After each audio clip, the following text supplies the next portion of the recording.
madame, monsieur, l'actualité ce soir, la bonne opération des éperviers du Togo à OIM face aux éléphants de Côte d'Ivoire, champions en titre, accroché ce soir donc, 0 but partout. C'est le score de ce match, toujours dans le groupe C. La RDC vient de battre le Maroc et prend la tête du groupe avec 3 points. Autre sujet évoqué ce soir dans l'actualité, le free roaming. Il devrait permettre aux ressortissants des pays adhérents de téléphoner moins cher dans l'espace suédois. Les appréciations des Togolais dans cette édition. Voilà, madame, monsieur le sommaire, bienvenue, bonsoir à tous. Font-ils de nouveau rêver nos éperviers? Oui, c'est possible. Beaucoup n'y ont pas cru à l'arrivée ce soir avec les éléphants. Aucun filet n'a tremblé. Score nul et vierge de 0 but partout. C'est plutôt une bonne opération pour les poulains de Claude Leroy, dont on ne vendait pas cher la peau face aux éperviers, face aux champions en titre. Le résumé du match, Jean Kofi et Jésus. Les Ivoiriens étaient les plus attendus dans la rencontre.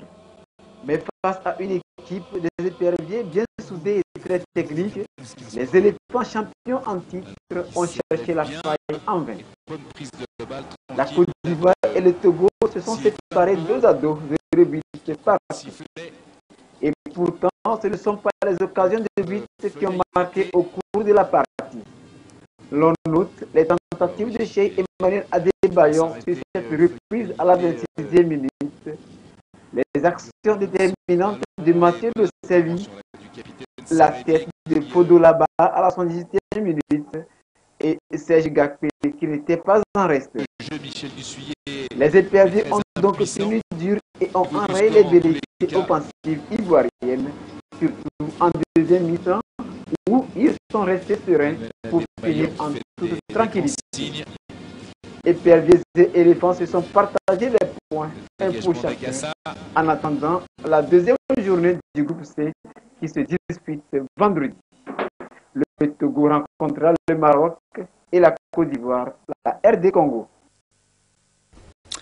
Et les sentiments d'après-match, 2 mots pour les résumer, soulagement et déception.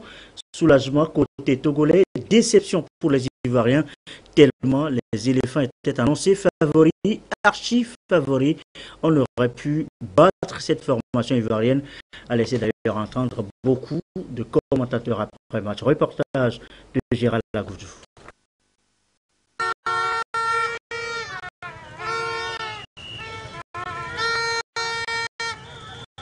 Togo 0, Côte d'Ivoire 0, c'est le score final du premier match des éperviers du Togo contre les éléphants de la Côte d'Ivoire. Nous sommes ici à Décon, un carrefour commercial très fréquenté. Ambiance de victoire malgré le match nul contre les tenants du titre.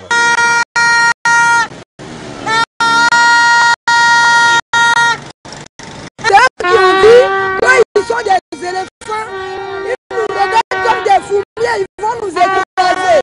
C'est de là que je l'ai bien expliqué qu'ils ont oublié que des fois, c'est les foumis qui tuent les éléphants. Et voilà qu'aujourd'hui, les foumis ont affaibli les éléphants, ils n'ont rien vu. Ils ne voient rien que des bleus.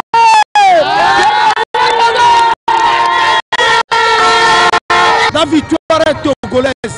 Et puis, je dis à Déba et à Kassa Kossi de bien gérer le football. On serait à quart de finale et demi-finale. Allez, merci.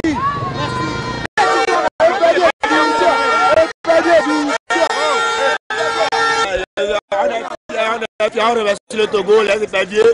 Cette fois-ci, on a bien joué, bien joué. On est fiers. Oh yeah!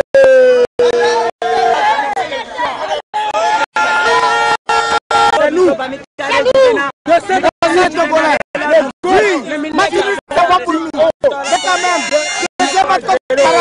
On va gagner. La victoire ou rien. La victoire ou rien. Nous sommes les gagnants. 0-0.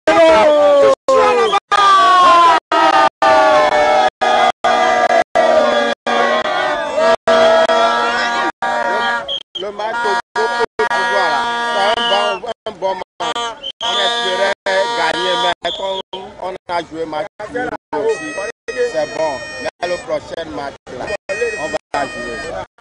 Le prochain adversaire du Togo, le Maroc.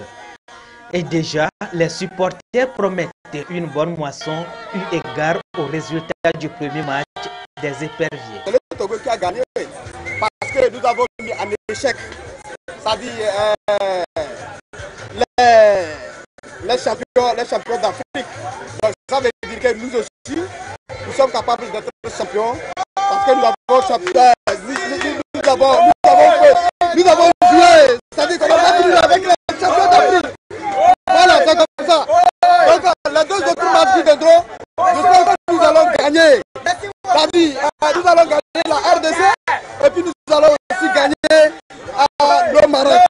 On a joué match aussi, c'est pas grave. Mais on veut que le match là, le deuxième match là, on va gagner. On sait qu'on va gagner.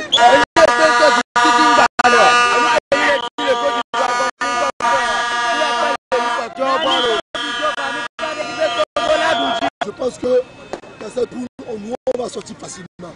Parce qu'on va prier ce soir pour que le deuxième match passe.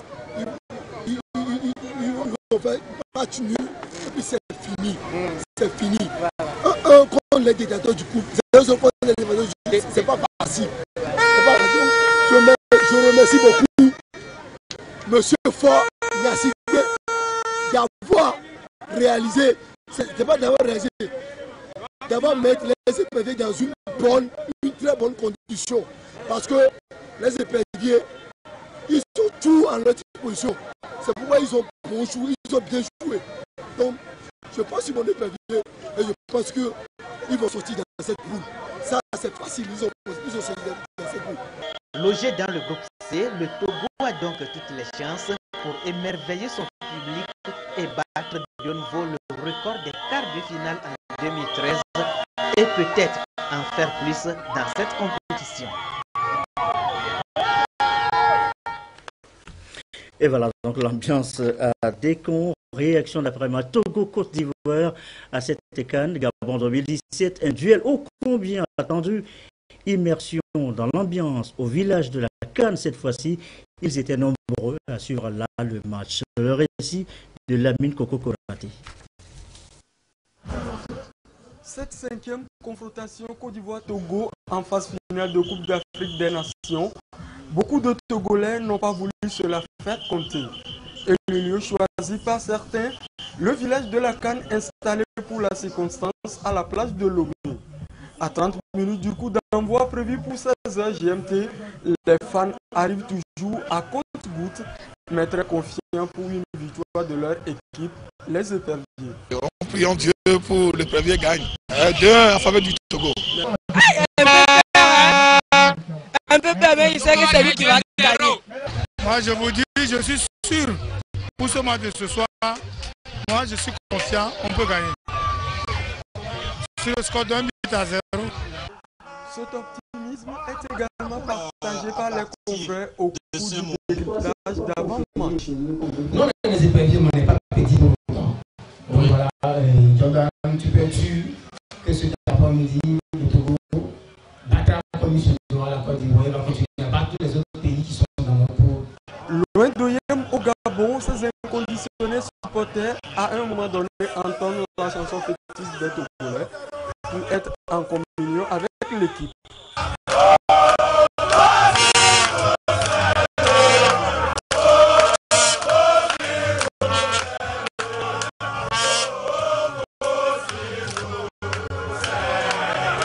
Au cours des premières 45 minutes, le Togo va réussir à neutraliser la Côte d'Ivoire, championne en titre. Et chaque belle action des Rapaces suscite des applaudissements.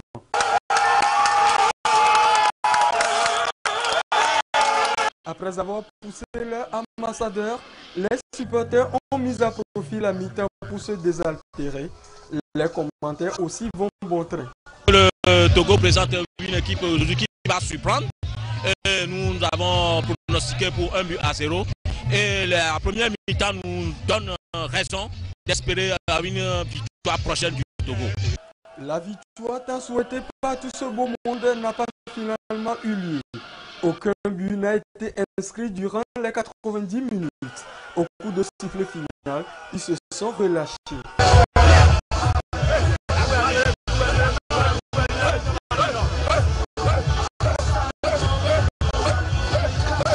Un match nul finalement au bout de succès pour ces supporters qui seront sans doute encore là face au Maroc le 20 janvier et la RDC. Et ce sera donc vendredi prochain, tous en jaune épervier. La ferveur populaire s'est très tôt emparée des Togolais ce lundi, dans les rues, dans les bureaux, sur les marchés. Le maillot jaune épervier a dominé les couleurs en soutien à l'équipe nationale. Je suis épervier, disent à l'unisson le cœur des Togolais.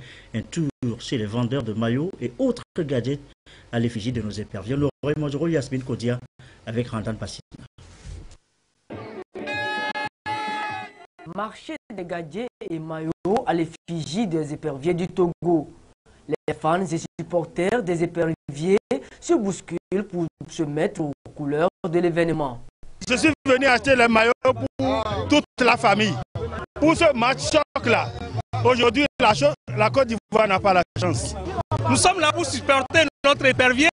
Tous ensemble, on est mobilisés derrière nos éperviers qui vont gagner la Côte d'Ivoire aujourd'hui. Regardez, je viens de me procurer un maillot des éperviers. Voilà, c'est ça l'ambiance qui va régner aujourd'hui. Aujourd'hui, bon, on a un grand match. Le match là, c'est très spécial. Voilà donc l'ambiance au niveau donc, des vendeurs de maillots ce matin, les éperviers du Togo soutenus depuis Lomé. Donc dans la matinée, à quelques heures du match Togo-Côte d'Ivoire, une grande caravane a sillonné les grandes artères de la ville de Lomé, initiative du comité de mobilisation des fonds pour la CAN. L'ambiance ce matin à la caravane, regardez.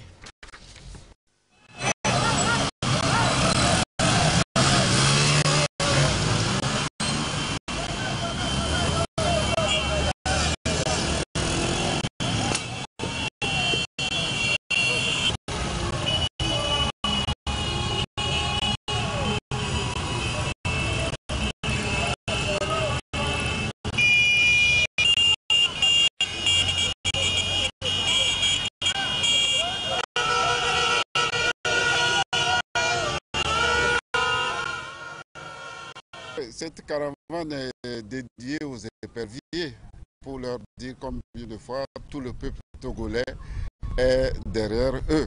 Et nous prions Dieu Tout-Puissant qui les accompagne. Et à travers cette caravane, nous avons senti que la population togolaise est derrière les éperviers. Nous sommes déjà rassurés que ce soir, la victoire sera de notre.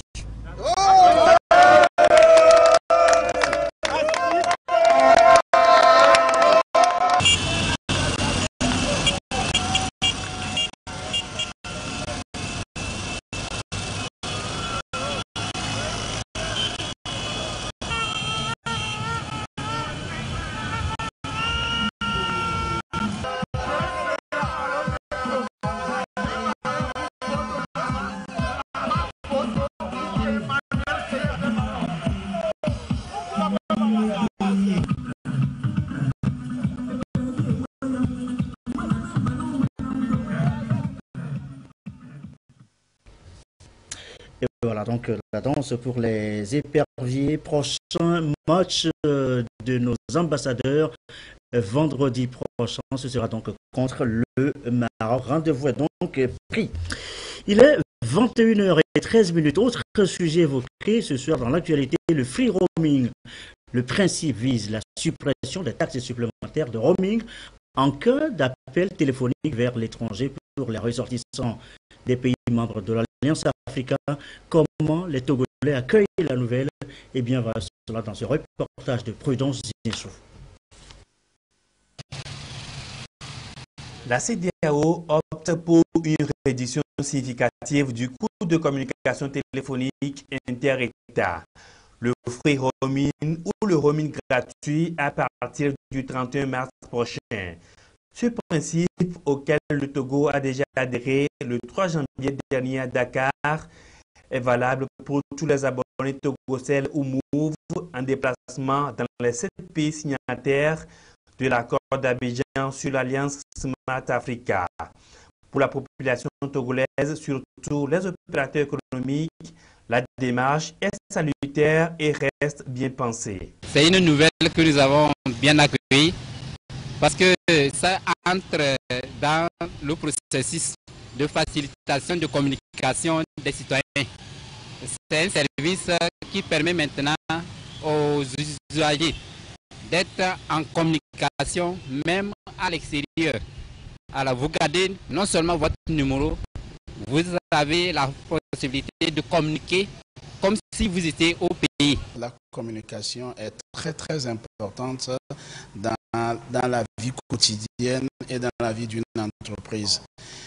Rester injoignable parce que le coût est élevé, et je crois que des fois ça pénalise l'évolution de l'entreprise parce que quelqu'un qui a un poste stratégique dans une entreprise qui est en déplacement a besoin d'être continuellement connecté à son entreprise et de continuer par travailler. C'est du joie parce que d'abord nous souffrons un peu avec la communication quand nous voyageons, nous allons à l'étranger. Nous souffrons un peu. Les tâches complémentaires, là vraiment ça nous crée des problèmes. Si bien que cette suppression, c'est un ajout encore pour nous, pour qu'on puisse mieux communiquer sans crainte et qu'on paie moins.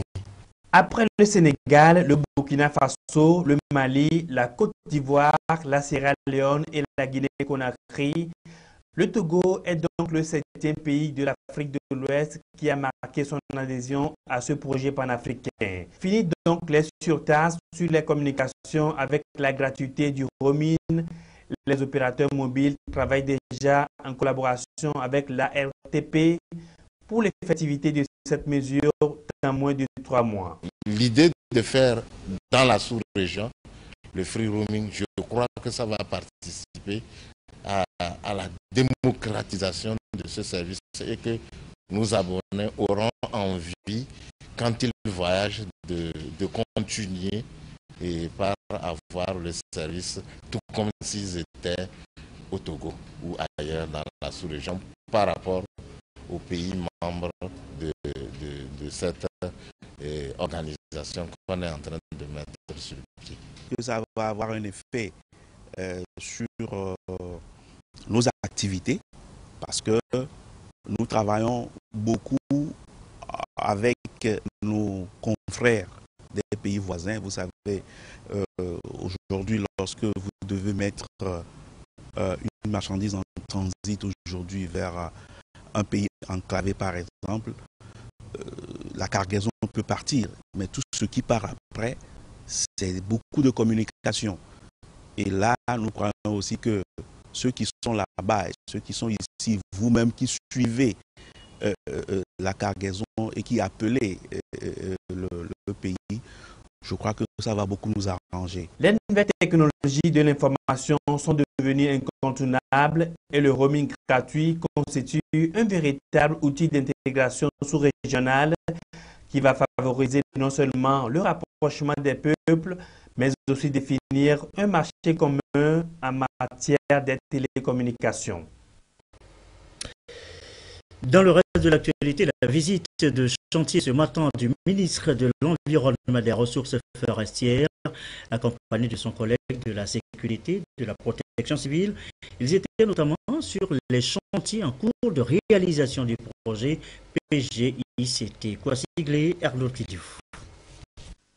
Ici que va se loger l'unité de secours des sapeurs-pompiers de Lomé Nord pour des secours d'urgence en cas de catastrophe dans la zone. Nous avons en tout 4 bureaux, une salle de réunion, il y a un forage avec un mini château d'eau. Il s'agit pour le gouvernement de rapprocher davantage les services de secours des populations afin de réduire les temps d'intervention en cas de catastrophe naturelle ou anthropique. Et lorsque souvent il y a des sinistres, il n'est pas aussi facile de se déplacer du fond vers le côté nord de la ville de Lomé. Donc c'est dans cet esprit que nous avons été instruits d'envisager la construction d'un deuxième centre du côté du nord de Lomé. Encore une fois, merci à la Banque mondiale, merci au projet. Après l'état-major général des forces armées togolaises, le ministre s'est rendu au bassin de Tokontame où il est prévu l'achat et l'installation d'une pompe submersible. Les travaux de construction de la bâche pour abriter la pompe ont évolué et l'acquisition de la pompe est effective. Cette station va nous permettre d'écréter, de laminer les surplus d'eau qui arrivent pour ne pas faire submerger en cas d'une pluie de récurrence élevée le boulevard Eyadema. Ça permet aussi de maintenir à un niveau donné le niveau d'eau pour qu'on ait un volume important de rétention. La NASAP, l'Agence nationale d'assainissement et de salubrité publique, qui assure l'entretien du bassin de Tokontame, est associée à ce projet dans son volet assainissement. C'est la NASAP qui est chargée de nettoyer les deux plans d'eau de Tokontame. Pour l'instant, nous le faisons manuellement, mais il y a des études qui sont en train d'être faites pour qu'il y ait des produits.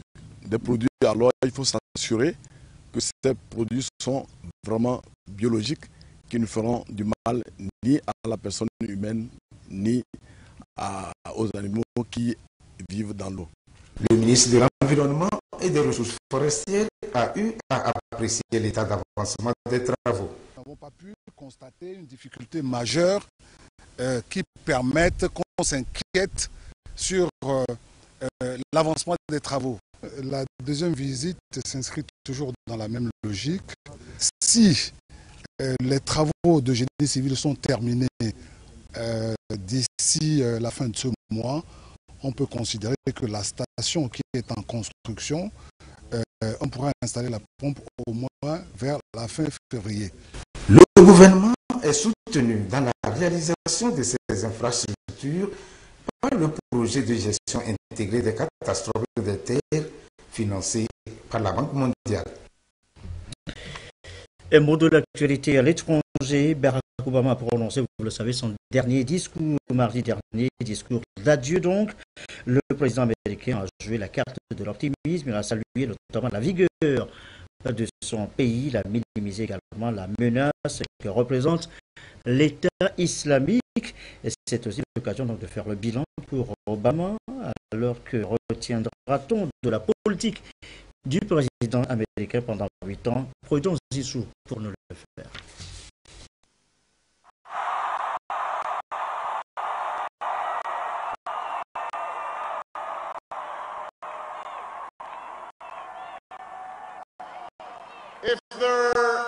Le 4 novembre 2008, Barack Obama remporte l'élection présidentielle américaine, acclamé au son de Yes Weekend et suscitant un immense espoir.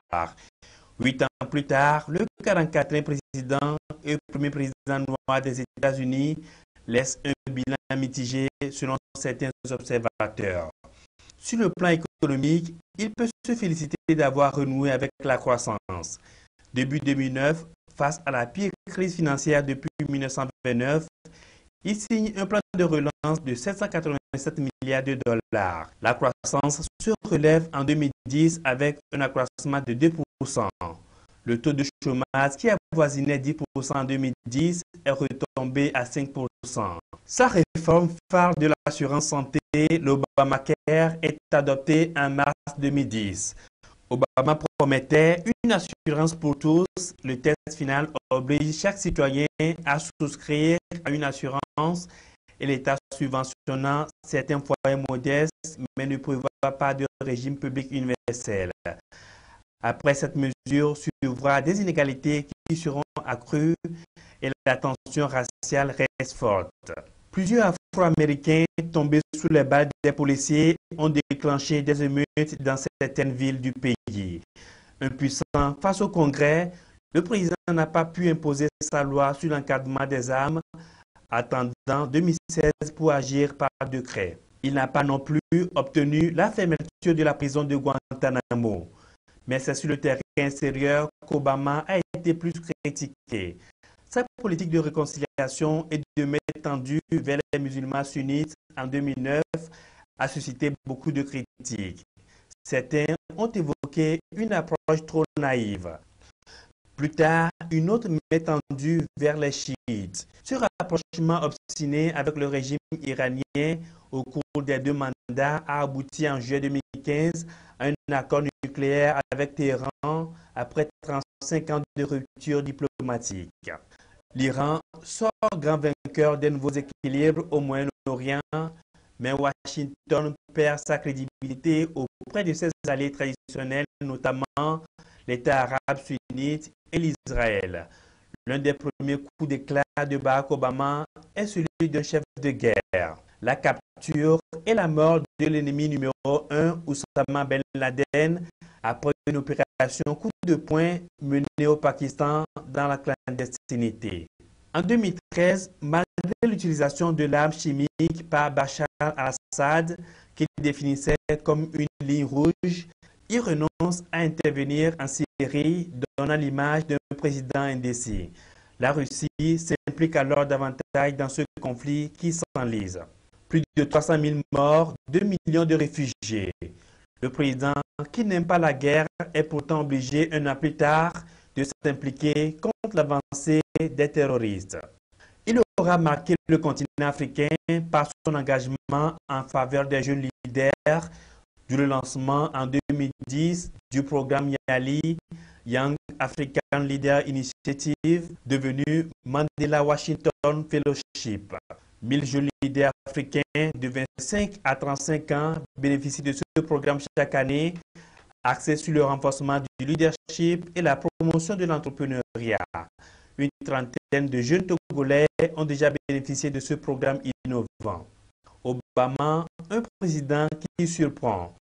Ces 2 mandats ont été aussi marqués par le spectaculaire rapprochement avec Cuba en 2016, l'ennemi communiste de 50 ans.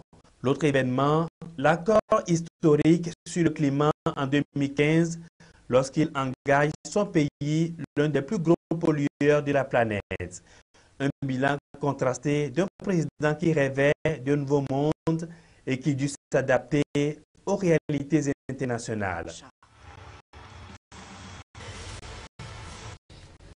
Et ce communiqué, avant de boucler cette édition, il nous a été donné de constater qu'en dépit à l'endroit des exploitants des établissements privés d'enseignement de la conduite de véhicules automobiles, auto-écoles, il nous a été donc donné de constater qu'en dépit du communiqué interministériel du 23 octobre 2014, ayant fait l'objet d'une large diffusion dans Togo Presse, ainsi que des efforts de sensibilisation entrepris par l'administration, notamment la réunion du 25 octobre 2016 tenue à la salle Entente Casef avec les acteurs, bon nombre d'exploitants d'auto-écoles n'ont pas encore obtenu leur agrément conformément à l'arrêté du 11 août 2014. À cet effet, il est demandé aux exploitants d'auto-écoles non encore agréés de prendre la tâche avec la direction des transports routiers et ferroviaires pour entamer le processus de régularisation de leur situation plus tard le 15 février 2017. À l'expiration de ce délai, l'administration procédera à la fermeture systématique de leurs établissements et les candidats formés dans ces établissements ne seront pas autorisés à passer les examens de permis de conduire. Les ministres comptent sur le civisme et la compréhension de tout un chacun pour le respect scrupuleux des dispositions en vigueur en la matière. Demain mardi commence la cérémonie de présentation de vœux au chef de l'État, le rappel du programme avec Joseph Amécan. La cérémonie officielle de présentation des vœux de Nouvel An 2017 à son Excellence, Monsieur le Président de la République. Mardi 17 janvier 2017, lieu Nouveau Palais, salle rotonde, 10 heures, le corps diplomatique et consulaire, les organisations internationales et les organisations non gouvernementales internationales. Discours du doyen du corps diplomatique et consulaire, réponse de son Excellence, Monsieur le Président de la République. Salutations du chef de l'État par les membres du corps diplomatique et consulaire, les représentants des organisations internationales et des organisations non gouvernementales internationales. Au Nouveau Palais, salle rotonde, 16h à 18h, délégation des ordres professionnels, architectes, urbanistes, médecins, dentistes, pharmaciens, vétérinaires, Chambre nationale des notaires, Ordre des avocats, Ordre des experts comptables, délégation du secteur privé, Chambre de commerce et d'industrie du Togo, Conseil national du patronat, AGET, Cher, Chambre des métiers, délégation de la Confédération des centrales syndicales, CNTT, CSTT, UGSL, SGCT, GSA, UNCIT, délégation des organisations de la société civile, REFAM, GF2D, FONCTO, IONCTO, Association des retraités, Conseil national consultatif des personnes âgées, Conseil consultatif national des enfants, Fédération des organisations de défense des droits des enfants du Togo, Fédération togolaise des associations de personnes handicapées. Vendredi 20 janvier 2017, au Nouveau Palais, salle rotonde, les institutions de la République, 10h à 12h, les chefs des institutions de la République, président de l'Assemblée nationale, président de la Cour suprême, président de la Cour constitutionnelle, président de la HAC, président de la Cour des comptes, président de la CNDH, présidente du HCRON, confession religieuse, délégation de l'Union musulmane, délégation du Conseil chrétien, délégation de la Conférence épiscopale, Assemblée nationale, délégation de la Présidence de la République, délégation de la primature et du secrétariat général du gouvernement, délégation de la Cour suprême, Conseil supérieur de la magistrature, corps judiciaire, délégation de la Cour constitutionnelle, délégation de la HAC, délégation de la Cour des comptes, délégation de la CNDH, délégation du HCRON, délégation de la chefferie traditionnelle, délégation des partis politiques. Nouveau Palais, 15h30, délégation de l'administration générale, y compris les parapublics, délégation du ministère de la Défense et des anciens combattants, ministère du développement à la base, de l'artisanat et de l'emploi des jeunes, ministère de l'enseignement supérieur et de la recherche, ministère de la fonction publique, du travail et de la réforme administrative, ministère des postes et de l'économie numérique, ministère des infrastructures et des transports, ministère de la sécurité et de la protection civile, ministère des Affaires étrangères, de la coopération et de l'intégration africaine, ministère de l'agriculture, de l'élevage et de l'hydraulique, ministère de l'administration territoriale, de la décentralisation et des collectivités locales, ministère du Commerce, de l'Industrie, de la promotion du secteur privé et du tourisme, ministère de l'Environnement et des Ressources forestières, ministère de l'Urbanisme, de l'Habitat et du Cadre de vie, ministère des Enseignements primaires et secondaires et de la formation professionnelle, ministère de la Justice et des Relations avec les institutions de la République, ministère de la Communication, de la Culture, des Sports et de la formation civique, ministère de l'Économie et des Finances, ministère de la Santé et de la Protection sociale, ministère des Mines et de l'Énergie, ministère de l'Action sociale, de la promotion de la femme et de l'alphabétisation, ministère de la planification du développement, ministère délégué auprès du ministre des enseignements primaires et secondaires, chargé de l'enseignement technique et de la formation professionnelle, secrétariat d'État auprès du ministère de la Justice, des relations avec les institutions de la République chargées des droits de l'homme.